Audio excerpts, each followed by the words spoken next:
Order নিতে হয়, অনুমতি নিয়ে তবে এই করতে হয়, অ্যারেস্ট করতে হয়।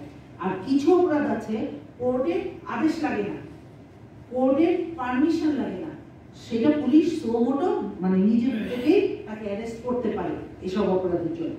আবার যদি দেখে যে না চার্জশিট হয়নি, তদন্তের পর্যায়ে আছে, কিন্তু লোকটা পালিয়ে যেতে পারে দেশ ছেড়ে, কিংবা লোকটা আরো বড় ধরনের অপরাধ করতে পারে কোনো নাশকতা, পুলিশ তখন কিন্তু তাকে অ্যারেস্ট করতে পারে। তবে সেক্ষেত্রে কর্তৃপক্ষের অনুমতি কি যেন একটা আছে, আমি ভুলে গেছি, সরি, হয়তো কর্তৃপক্ষের অনুমতি নিতে হবে কিংবা নেওয়া যায়, না নিলেও চলবে, এরকম একটা অপশন আছে।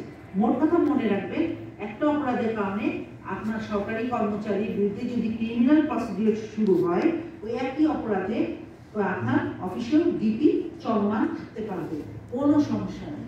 ঠিক আছে, এইগুলো মানে একই গ্ল্যান্স একটা ধারণা আপনাদের দিলাম। এখন এই বিধিমালাটা পড়লে আপনার তখন আরেকটু ধারণাটা আরেকটু ক্লিয়ার হবে, আবার যখন হাতে কলমে করবে তখন আরো ক্লিয়ার হবে। তো ধন্যবাদ সবাইকে। আমি চেষ্টা করেছি সহজভাবে বোঝানোর, আমি যেভাবে বুঝেছি সেভাবে আপনাদের বোঝানো। ঠিক আছে।